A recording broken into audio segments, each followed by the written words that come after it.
A Respectable Woman by Kate Chopin. Mrs. Baroda was a little provoked to learn that her husband expected his friend, Gouverneur, to spend a week or two at the plantation. They had entertained a good deal during the winter. Much of the time had also been passed in New Orleans in various forms of mild dissipation. She was looking forward to a period of unbroken rest now, an undisturbed tete-a-tete with her husband, when he informed her that Gouverneur was coming to stay a week or two. This was a man she'd heard much of, but never seen. He had been her husband's college friend, was now a journalist, and in no sense a society man or a man about town, which were perhaps some of the reasons she'd never met him.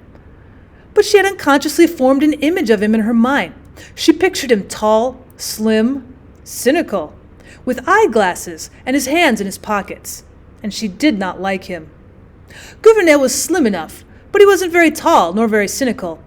Neither did he wear eyeglasses nor carry his hands in his pockets. She rather liked him when he first presented himself. But why she liked him, she could not explain satisfactorily to herself when she partly attempted to do so. She could discover in him none of those brilliant and promising traits which Gaston, her husband, had often assured her that he possessed. On the contrary, he sat rather mute and receptive before her chatty eagerness to make him feel at home and in the face of Gaston's frank and wordy hospitality. His manner was as courteous toward her as the most exacting woman could require, but he made no direct appeal to her approval or even esteem. Once settled at the plantation, he seemed to like to sit upon the wide portico in the shade of one of the big Corinthian pillars, smoking his cigar lazily and listening attentively to Gaston's experience as a sugar planter. "This is what I call living," he would utter with deep satisfaction, as the air that swept across the sugar field caressed him with its warm and scented velvety touch. It pleased him also to get on familiar terms with the big dogs that came about him, rubbing themselves sociably against his legs. He did not care to fish, and displayed no eagerness to go out and kill grosbeaks when Gaston proposed doing so. Gouverneur's personality puzzled Mrs. Baroda, but she liked him. Indeed, he was lovable, an inoffensive fellow.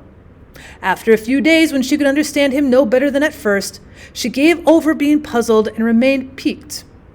In this mood, she left her husband and her guest, for the most part, alone together. Then, finding that Gouverneur took no manner of exception to her action, she imposed her society upon him, accompanying him in his idle strolls to the mill and walks along the batture. She persistently sought to penetrate the reserve in which he had unconsciously enveloped himself.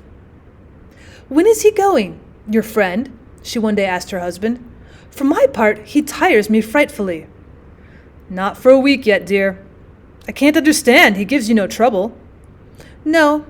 I should like him better if he did, if he were more like the others, and I had to plan somewhat for his comfort and enjoyment."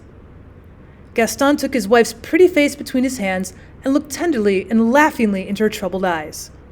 They were making a bit of toilet sociably together in Mrs. Baroda's dressing room. "You are full of surprises, ma belle," he said to her. "Even I can never count upon how you are going to act under given conditions." He kissed her and turned to fasten his cravat before the mirror. "Here you are," he went on, "taking poor Gouverneur seriously and making a commotion over him. The last thing he would desire or expect." "Commotion?" she hotly resented. "Nonsense!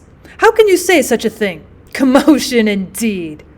But you said he was clever." "So he is. But the poor fellow is run down by overwork now. That's why I asked him here, to take a rest." "You used to say he was a man of ideas," she retorted, unconciliated. "I expected him to be interesting, at least. I'm going to the city in the morning to have my spring gowns fitted. Let me know when Mr. Gouverneur is gone. I shall be at my Aunt Octavie's." That night she went and sat alone upon a bench that stood beneath a live oak tree at the edge of the gravel walk. She had never known her thoughts or her intentions to be so confused.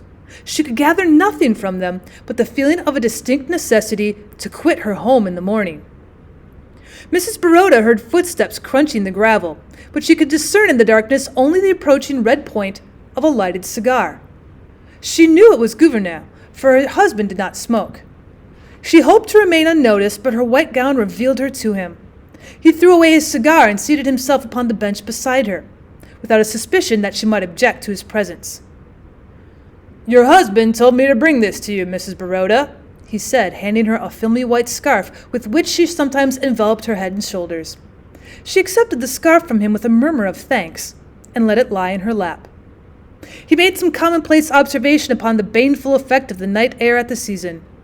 Then as his gaze reached down to the darkness, he murmured half to himself, "Night of south winds, night of the large few stars, still nodding night." She made no reply to this apostrophe to the night, which indeed was not addressed to her. Gouvernail was in no sense a diffident man, for he was not a self-conscious one. His periods of reserve were not constitutional, but the result of moods. Sitting there beside Mrs. Baroda, his silence melted for the time.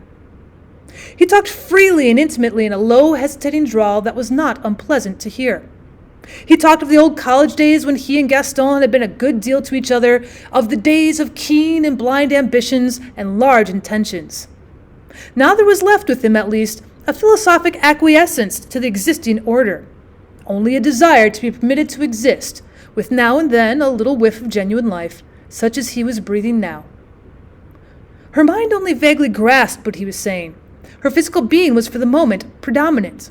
She was not thinking of his words, only drinking in the tones of his voice. She wanted to reach out her hand in the darkness and touch him with the sensitive tips of her fingers upon the face or the lips. She wanted to draw close to him and whisper against his cheek, she did not care what, as she might have done if she had not been a respectable woman. The stronger the impulse grew to bring herself near him, the further, in fact, did she draw away from him. As soon as she could do so without an appearance of too great rudeness, she rose and left him there alone. Before she reached the house, Gouvernail had lighted a fresh cigar and ended his apostrophe to the night. Mrs. Baroda was greatly tempted that night to tell her husband, who was also her friend, of this folly that had seized her. But she did not yield to the temptation. Beside being a respectable woman, she was a very sensible one, and she knew there are some battles in life which a human being must fight alone. When Gaston rose in the morning, his wife had already departed. She had taken an early morning train to the city. She did not return till Gouvernail was gone from under her roof. There was some talk of having him back during the summer that followed. That is, Gaston greatly desired it, but this desire yielded to his wife's strenuous opposition. However, before the year ended, she proposed wholly from herself to have Gouvernail visit them again. Her husband was surprised and delighted with the suggestion coming from her. "I am glad, cher ami, to know that you have finally overcome your dislike for him. Truly, he did not deserve it." "Oh," she told him laughingly, after pressing a long, tender kiss upon his lips, "I have overcome everything, you will see. This time I shall be very nice to him."